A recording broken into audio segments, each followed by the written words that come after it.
What's good, everyone? Today we'll be going through my early bottom 10 ladder predictions, my first footy video of 2024.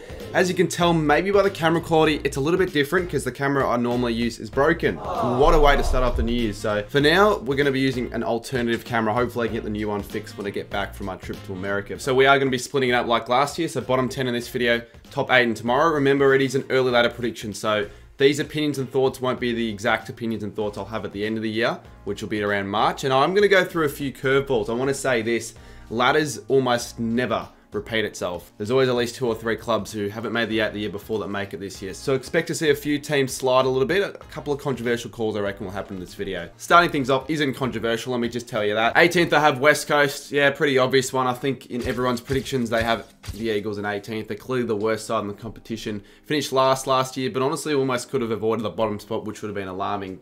But yeah, their performances were really weak and just uninspiring. Like, they started to improve a little bit, but they're just still way off the mark at the moment. They're not normally a club that stays in the bottom ladder for that long, but I just don't really see the light at the end of the tunnel as of now.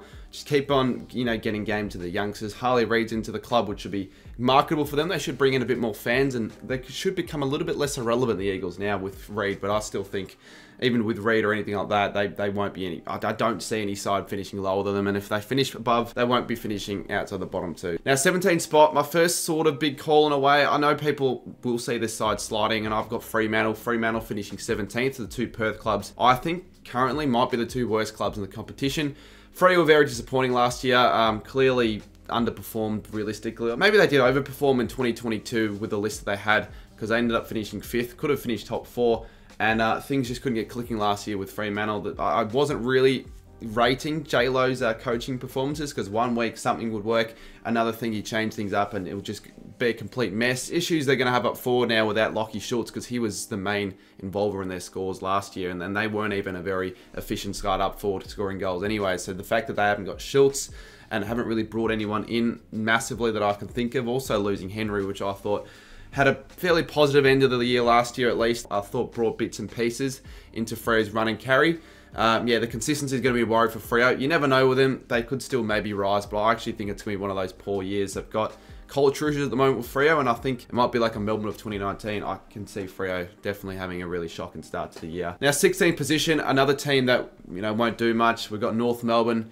I see them just climbing out of the top, the bottom 2. I think surely after 4 years of being in the bottom 2, they can at least avoid the bottom 2. And they're getting some good, more games and all that into their youngsters. I thought Sheezer was phenomenal in his first season. Wardlaw, Nick Larkey, he was the shining light in a terrible season. I thought it was good that they finished the season up for the win. That you carry that winning culture momentum into the next year, because the winning culture is what they're lacking. Hopefully the defense is slightly more better structured with Ben Mackay and a better defender. But regardless, yeah, I think under Clarko, full season you would think, at least under Clarko, the North are slightly more competitive. They'll of course still get smashed in games, but I think that they can avoid bottom 2 at this rate. I think they can maybe get 6 wins. Now, in 15th position aside, a lot of people tip to slip. I think we'll slip quite a bit as well. Richmond, I don't think they're going to be disastrous. People are saying they'll finish bottom 2. I don't think they'll finish bottom 2, because Richmond, as of late, their culture's certainly improved massively, and they don't normally linger around the bottom for that long, but it's certainly a rebuild phase for Richmond. They lose 2 of their key players in Cochin and Rewalt. That's just going to lose a lot of experience and leadership. Might not lose much in terms of the on-field talent, but yeah, definitely slowing down the Richmond. They look sluggish at the back end of the year. They need a bit of a list revamp with a lot of youngsters coming in and finding their roles. Gibkiss going to be out for a lot of the year. Lynch coming back in might be a wild card for Richmond. You never know, but he's still got his injury issues, so you just never quite know with Richmond. But I think they're going to find it difficult to maintain consistency. There'll be more bad performance, I feel, than good performance for Richmond, and a lot of other teams are getting better. Richmond, a lot of people can agree, they're regressing. Yeah, I think Richmond might take a while for them to get back into finals contention. Now, in 14th position, I've got Essendon. Essendon's honestly a hard one for me to judge, because you never know, they could still make the finals. They had patches last year where they looked like a top 8 side.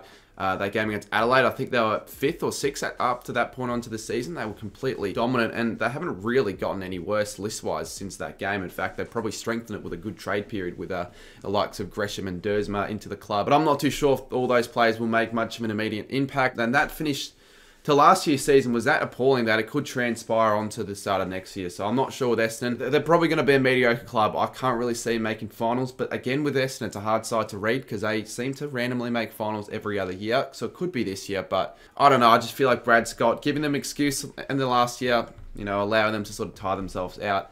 Working a bit on their fitness, I feel like Essendon should do over the off-season, but who knows? I just think they're going to be not that great. Now, 13th position, I've got Geelong. I think they'll probably do worse than last year, but it's a bit of a tough one because injuries did plague their season last year, but a lot of their, you know, main core of players are getting older still, so that's another issue that they're going to have. It's probably going to be another issue with injuries again. The midfield, slow and sluggish. We saw that at the end of the year. I guess finally starting to bleed some more games into the youngsters, which we saw against the Dogs. So I think that's probably going to be what they're going to be more interested in, I guess, for the next couple of years, sort of to try and revamp the list and hopefully get back into finals contention soon. But it wouldn't surprise me if they made a finals this year at all, the Cats. I don't think they'll make bottom 4. I think there are worse sides than the Cats. I just think they're going to be an average side. Might get 9 or 10 wins, I feel. GMHBA, if they can make that a fortress again, then they probably will make finals if they can win 7 or 8 plus games at GMHB. I just think this year for the Cats, they're just not going to be that great, but my opinion could change on the Cats. We'll see how they go in the next couple of months. Now, 12th position, this side hasn't really done much the last, honestly, couple of years. They've sort of wasted a lot of the potential they have. That's the Western Bulldogs. The Bulldogs, I really don't think they're going to make finals, but I don't think they're going to be terrible. They're just going to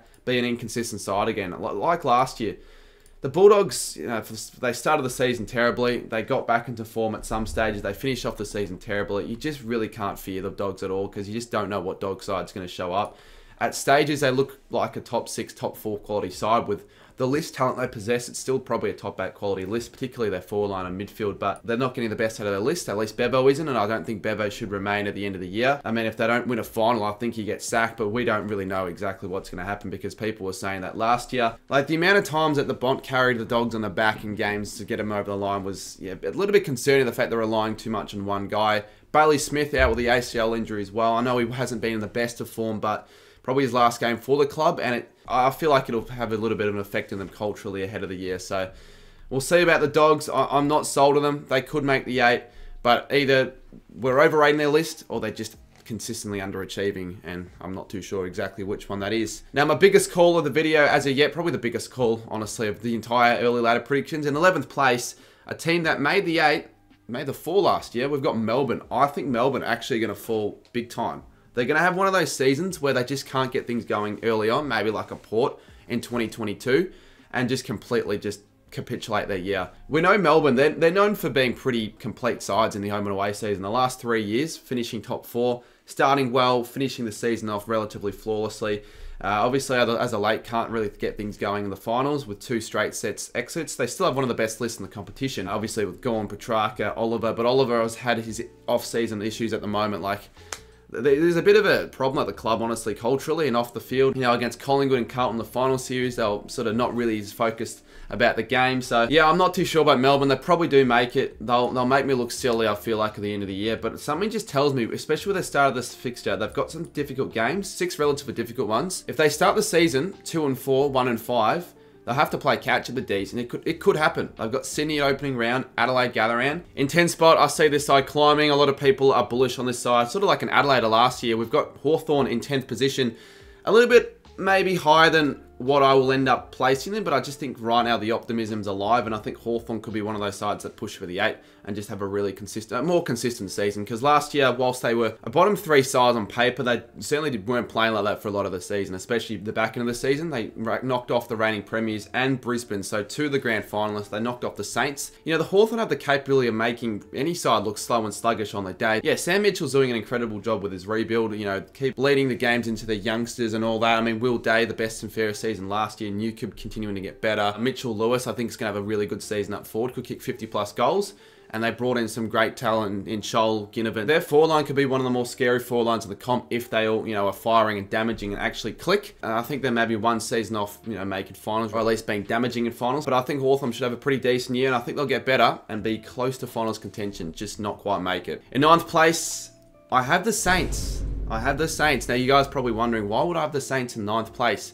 particularly if you saw a recent video that I put out not that long ago. Obviously, there was a little bit of sarcasm involved in that. I just feel like with the Saints, it's a tough one for the Saints. A lot of people predict that we will fall, and by quite a bit. I think the pundits are saying that the Saints will be by far the most likely side to slide the most, which makes sense because we probably did overachieve last year. I don't think we were the 6th best side in the competition all year, and obviously the elimination final showed that, and in certain performances we honestly were lucky to get wins against some poor teams. So I feel like we'll be more consistent next year. We will hopefully not be as screwed over by injuries. Memory King and maybe even Jack Hayes being fit and firing to start off the season. I think Ross Lyon's certainly a very promising coach, should get the most out of our players again this year, and now that he's got one season with the lads under the belt, I think we should see some improvement, and a lot of the youngsters I'm really liking as well. Players like Marcus Winghager looked really fit in the off-season as well, so St Kilda could be that bogus wild card. I'm not too sure yet if I'm going to have them in my 8 or if I'm going to leave them outside my 8, but for now, I'll stay safe.